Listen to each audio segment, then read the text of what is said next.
Our guy, Coach Shire, does it again. Once again, he makes the call outside of the brotherhood. There's a new assistant basketball coach for the Duke Blue Devils.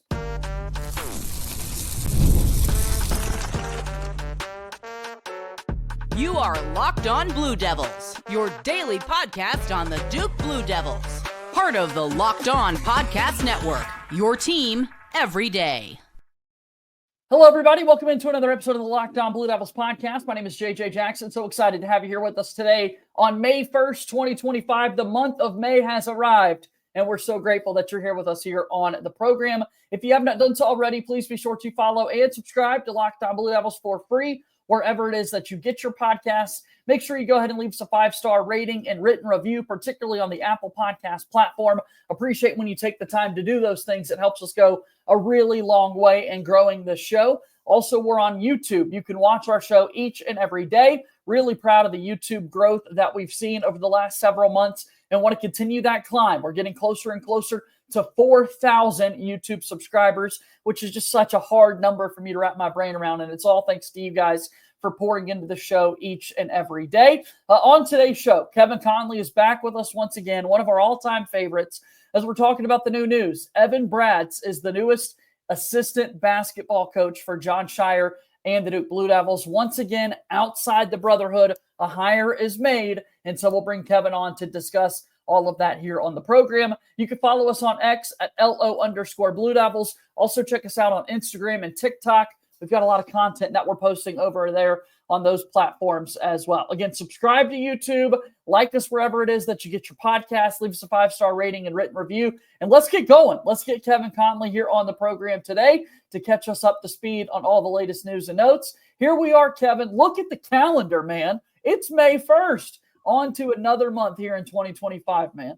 Yeah, man, time flies. It was just a month ago where we were breaking down a loss in the Final Four, and the roster departures have likely happened. There's a new commitment, and now a new assistant coach, which you had been talking about for quite some time now. Yeah, really going back to the end of the regular season, we knew that there was going to be a vacancy on the bench. Right. We're talking about all the things that have transpired over the month, and we'll get to some of the visits that could be taking place this weekend. We've got fill-in-the-blank topics I want to dive into a little bit later in the program as well. But that's one of the bigger things here that we've got on our hands, Kevin, is that Duke basketball fans, you and myself included, are so obsessed. The fact that we're on to a new month is that we're closer to the next basketball season getting started. That loss to Houston absolutely stung, man. And now here we are, man. Slowly, but surely, we're going to get closer to more basketball games. That's one way to look at it. I didn't look at it that way, but you always have a positive outlook on things like that. So I'm not surprised that's coming for you because I think I don't think a lot of people thought that. I think people were still probably more reflective and thinking that they couldn't believe this team didn't win a national championship.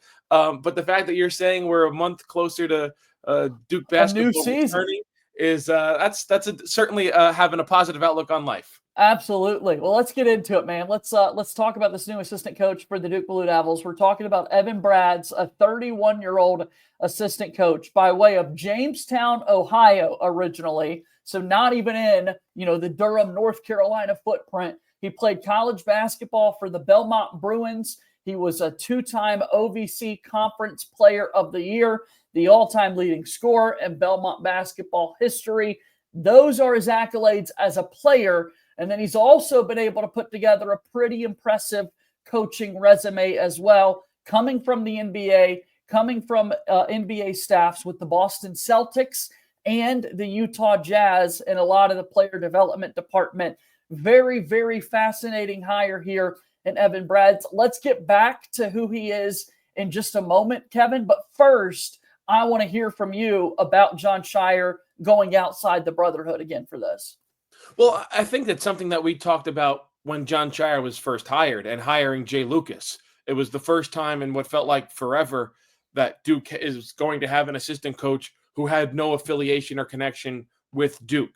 And then he does the same thing last offseason in Emmanuel Dildy. And now the same thing here with Evan Bradtz. So Jon Scheyer certainly different from Coach K in not needing Duke guys to come on in his staff. And certainly we have seen that, like Justin Robinson has joined the staff. So Duke guys still are coming in and joining the coaching staff, but Jon Scheyer, it's his own stamp on the program. It's something that he's doing, he's comfortable with, and it certainly has paid dividends here with Evan Bradds. And you see some of his things, his accomplishments in past places where he's played and worked on the screen right there. And I think one thing about him is, in the short time we've been able to read up and try to get to know him, that he has been a very fast riser through the coaching ranks. I mean, you look there in 2017, he goes and is an assistant coach in the G League for the Boston Celtics affiliate. And then less than 10 years later, he's already an assistant coach in the NBA with the Utah Jazz and sitting on the bench for the Utah Jazz. So I think that's something that you should really say, wow, this guy seems like he has a very bright future after all that he's been able to accomplish so far in his career. And then one thing, the two guys that he's worked for in the NBA, Will Hardy, who's the head coach of the Utah Jazz, and Joe Mazzulla, who's the head coach of the Boston Celtics, both are very good friends with Jon Scheyer. So obviously both gave Scheyer really strong recommendations, and obviously good enough for Scheyer to use that assistant coaching vacancy for him to fill. Undoubtedly. I mean, it's really exciting to have him join the coaching staff here.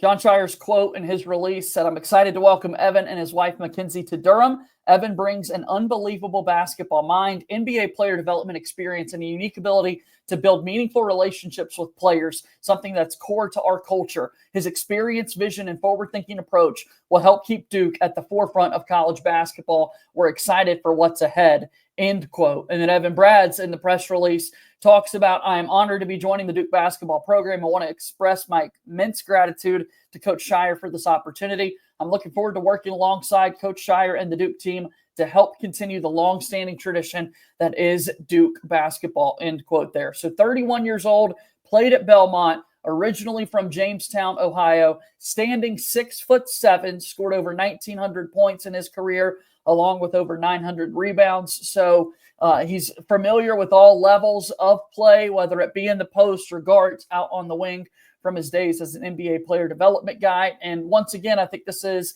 an absolute home run hire for Jon Scheyer to go outside the box. The question now becomes that everyone will have, and it is a fair question to ask, how do you translate this into recruiting? Because that is something that Jay Lucas did such a phenomenal job for. We've heard that obviously Chris Carrawell has been the long associate head coach.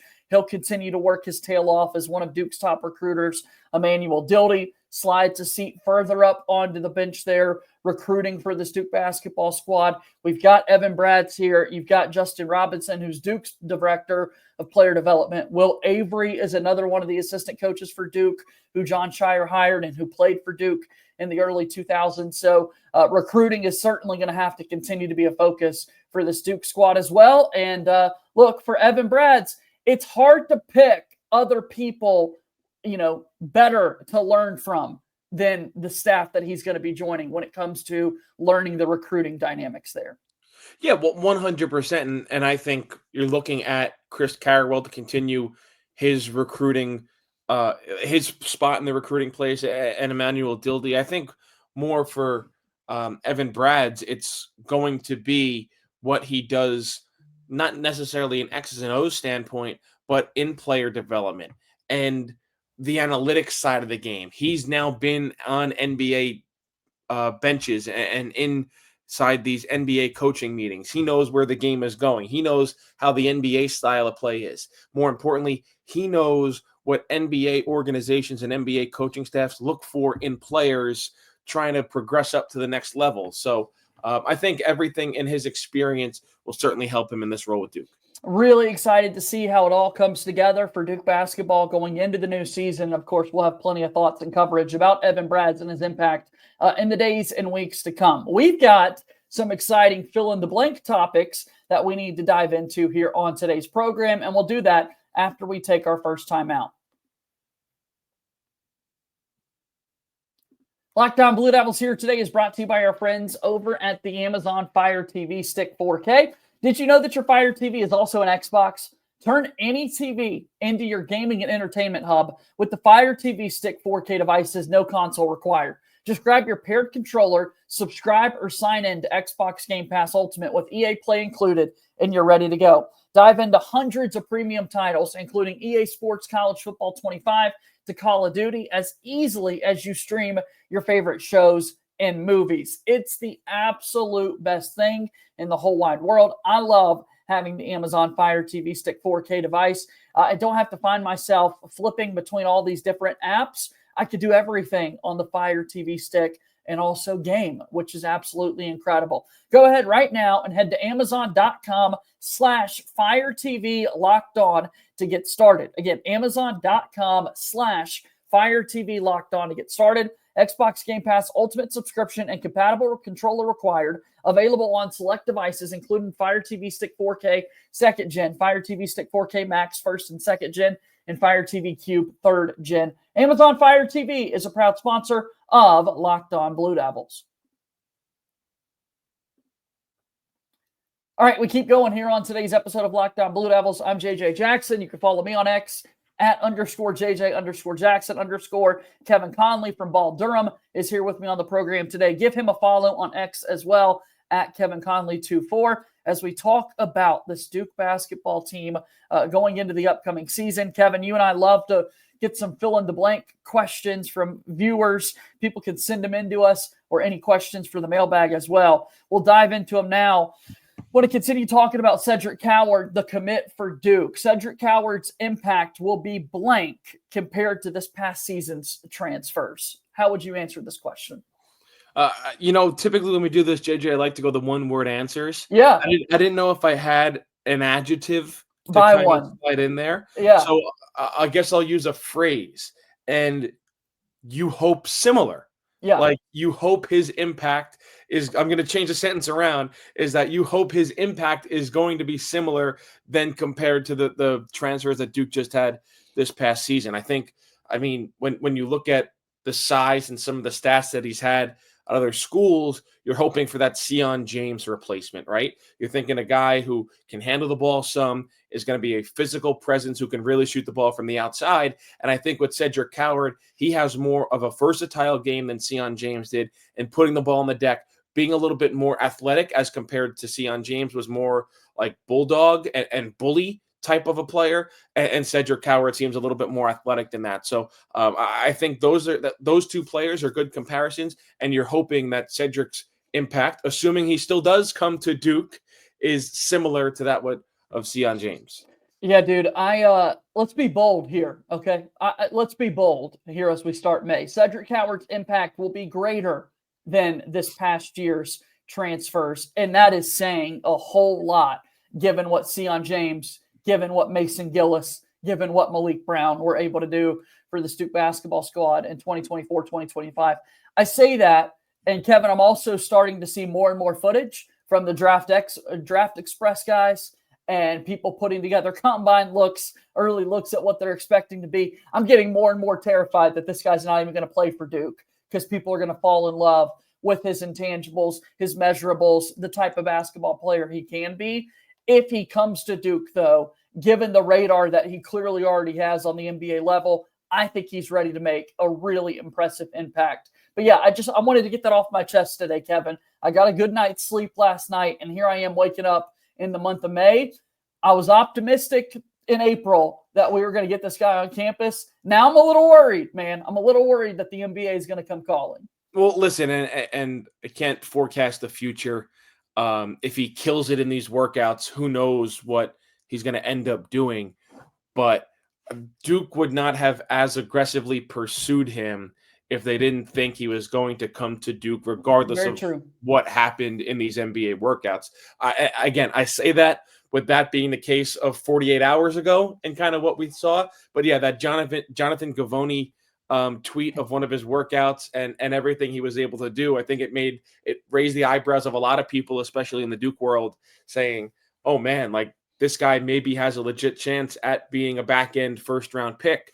But I'll still rest on the laurels of saying Duke would not have been as aggressive recruiting him if they didn't think there was a more than better shot of him coming to play college basketball next year. Let's just say this, dude. All right. Back in first round, buzz, hype, all of those things. we feel really good about Flag, Knipple, Malawach. Let's take all that hype and buzz that's currently on Cedric Coward and please put it all in on Tyrese Proctor and Sion James, right? They have made the full decision. Sion James had to, of course, out of eligibility, that they're going to the NBA draft. Let's get those guys into the league. Let's celebrate them in this 2025 NBA draft, and we'll hold off on Cedric Coward for 2026. Well, That's what we need to do. If the two of them can put a workout tape like what Cedric Coward did in that short clip that was put out there, then maybe that'll be the case. We should be in a good position there if that's the case. All right, here we go. Fill in the blank. Duke's biggest position of concern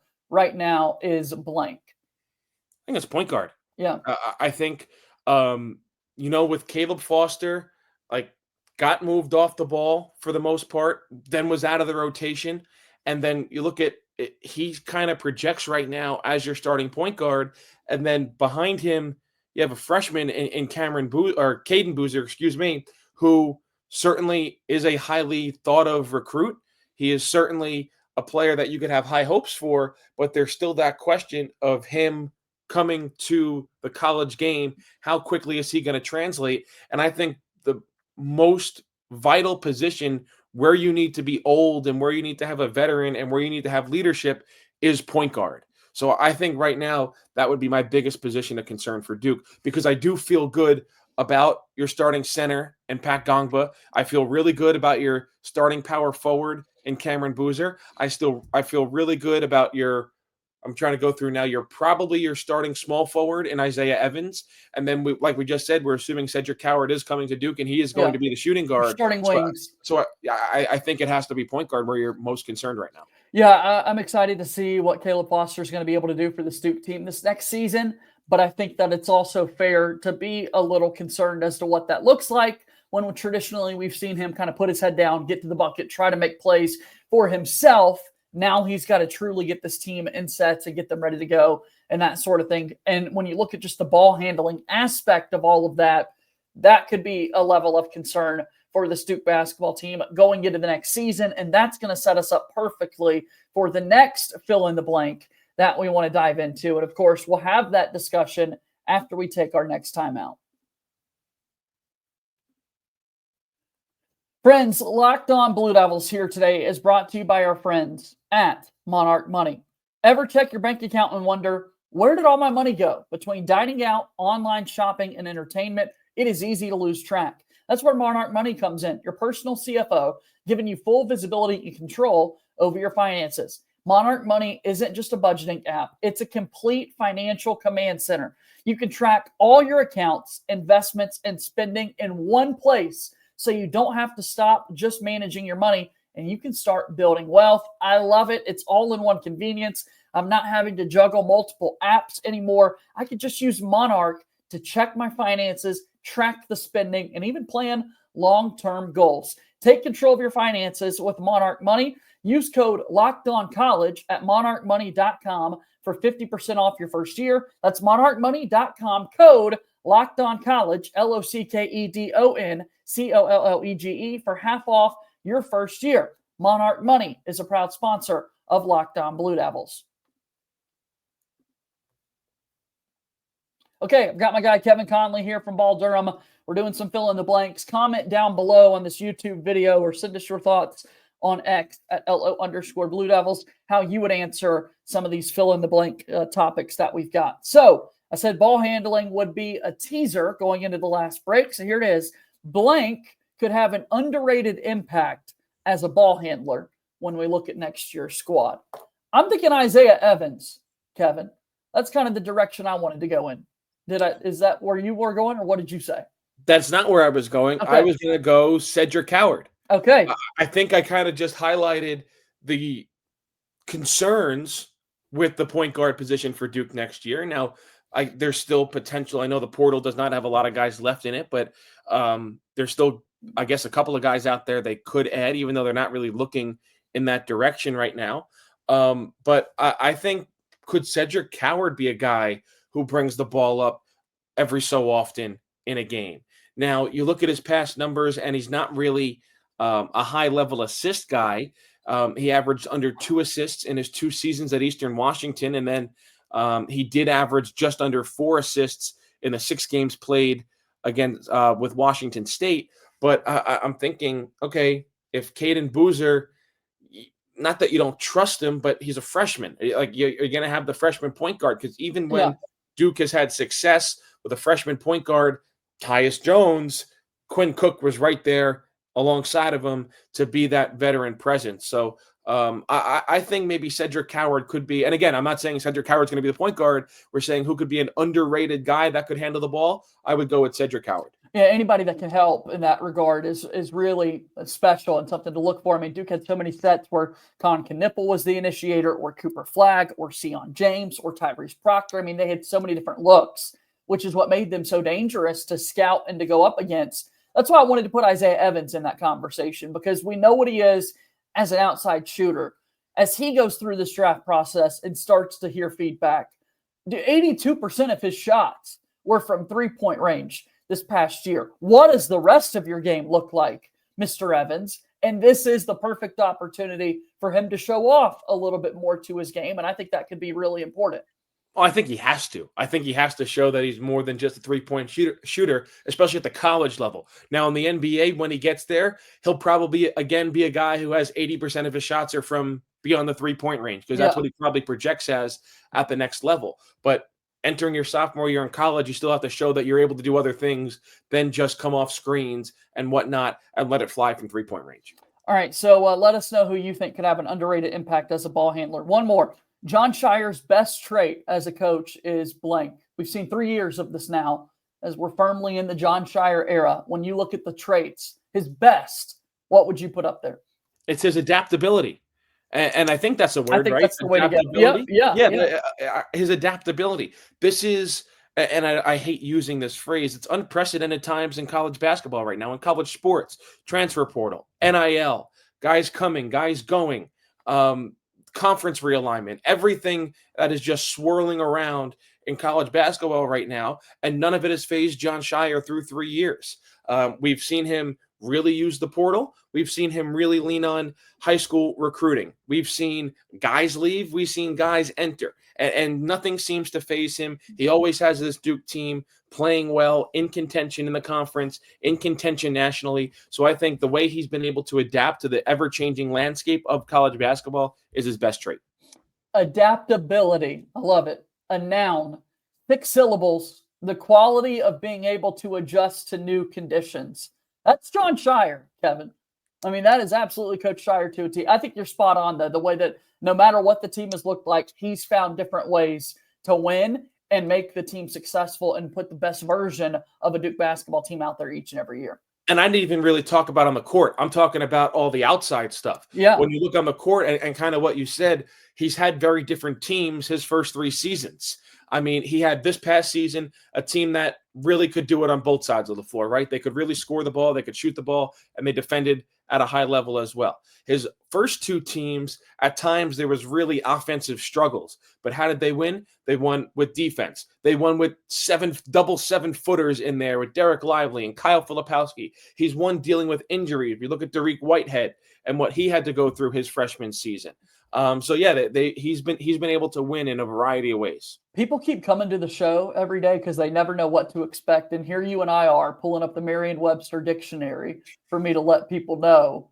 You just never know what to expect. Unbelievable. I love it. All right, that's fill in the blank. Let us know in the comments down below how you would answer some of these questions. Before we get out of here, Kevin, something I noticed in the comments from yesterday's show that Jordan and I had. A lot of people really excited about another non-conference game added to the slate for Duke this upcoming season. We've got these reports out there about a Michigan game set to be played in Washington, D.C. in February. The date still officially to be announced, but I just wanted to hear your thoughts on that game.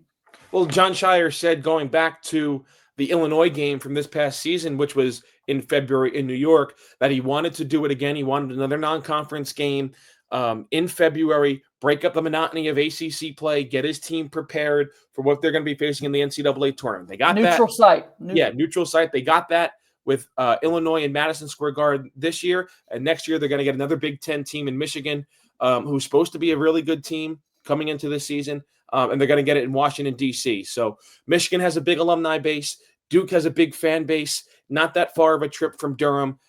So it seems like it's going to be a great game. It seems like that has the potential to be a great game, I guess I should say.